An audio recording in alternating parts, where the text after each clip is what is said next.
parsha, Moshe Rabbeinu recounts for us the narrative regarding the mann. And he phrases it very in a difficult way. He says, "Vayancha vayarivecha." The Ribono Shel Olam, Vayancha is from Inuyim. That pain, suffering, privation. Vayarivecha, and he made you hungry, brought you to a state of hunger. So when Moshe Rabbeinu reviews the desert, one would think that he would review the positive things. So the mann is certainly a positive thing. That for 40 years they ate, they had nourishment, and miraculously it fell at their doorstep. So then why does he introduce it in this fashion? Well, why does he introduce it in the fashion that it's completely negative? That the Ribono Shel Olam punished you, gave you a test, and then he says, "L'man nasoscha." All of this was to test you. Are you willing to observe the Torah? Are you willing not to? So one could have written it in a far more upbeat fashion. Could have said, well, look at the one wonderful thing, the mann. Could have said, "Vayas Hashem l'cha nisim gluyim l'chol yom yehed." So this, there is a very strong idea that the Jewish people were tested already with adversity. When things are going very well, so then there are relatively few complaints. When there are problems and severe problems, so then the people react. So how do they react? Are they able to bear, so to speak, defeat?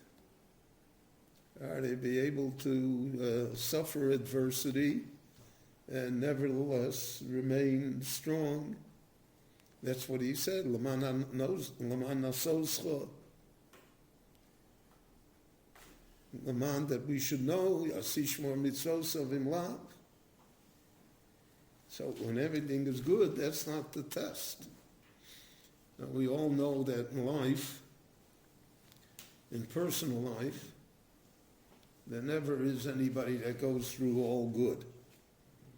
From the outside, you can look at people and say, he's so rich, he's so this, he's so that. But my experience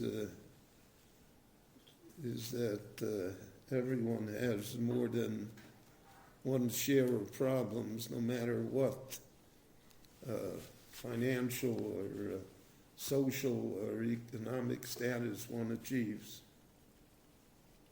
Life is hard. We say it in the Pasuk, "Adam la'amal yulad." Person is born for troubles, born for testing. So Ashrei mi she'amalo b'Torah. Somebody that has Torah, so then the person has the ability to withstand adversity because he takes a look at it in a much broader picture. Now the Jewish people throughout their history, so we have a history of almost all adversity. And therefore, the survival of the Jewish people is even more remarkable because of that. And one of the strange things about Jewish history is that we always did better under adversity than we did under, so to speak, good times. In good times, and the Jewish people fell away. It was true in Bayis Rishon, it was true in Bayis Sheni, it was true throughout the entire Golus. It's true today.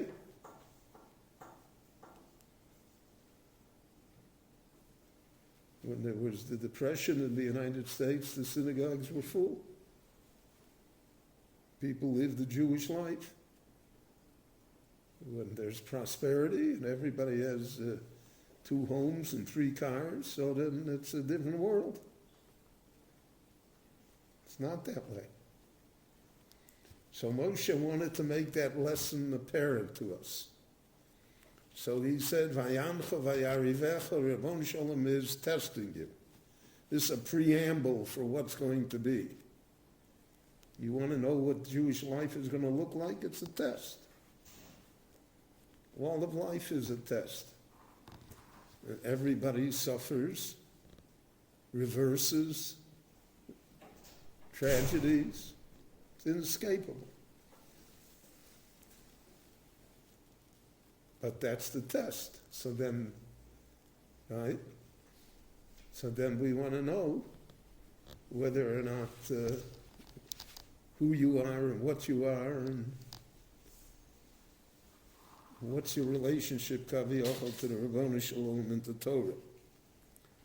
So then it says in the Parsha of Mann that Moshe recounts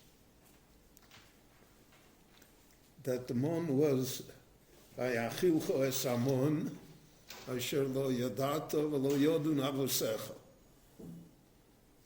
It's a food that never was before. It's a food that's never been since. He had no tradition regarding it. That's why he said asher lo yodun avosecha.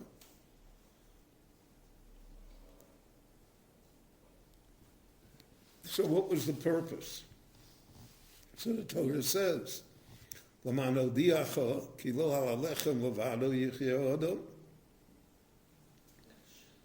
does not live by lechem alone, by bread alone, by natural.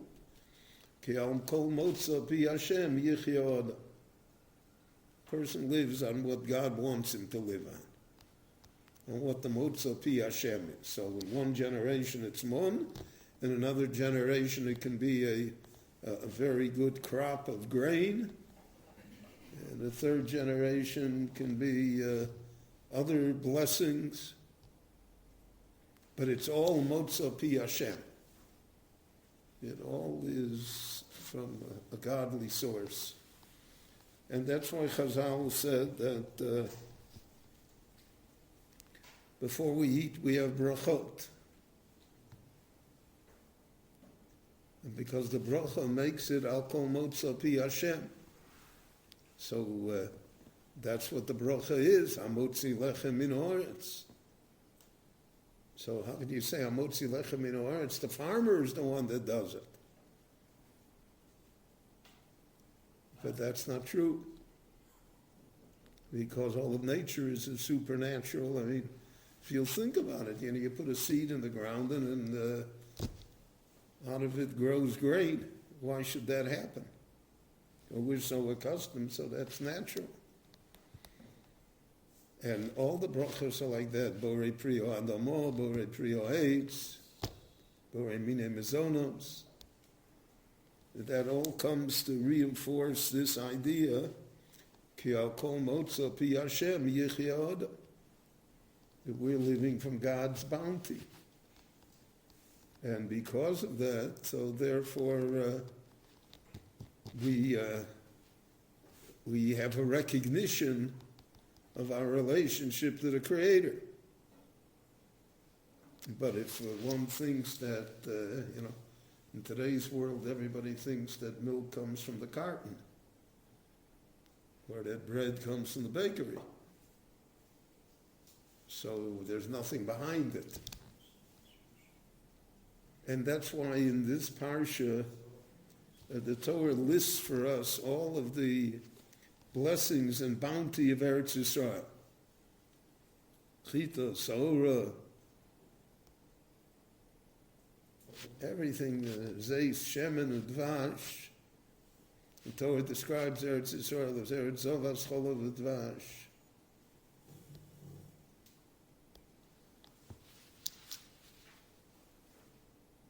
And many Meforshim say that Cholov doesn't mean milk from the cow. It means bounty from the field. We find it in Ha'azinu. And the Chalev is mentioned, there it refers to produce from the ground. Dvash certainly is not bee honey. Dvash is honey from dates. So all of that is the gift of the Ribono Shel Olam to us. So how we deal with it, that's the test. And that's always been the test. How do we deal with it? And life is very tempting because it distracts us. It turns us away from this type of relationship. And as we read in the Torah, that I did it myself, right?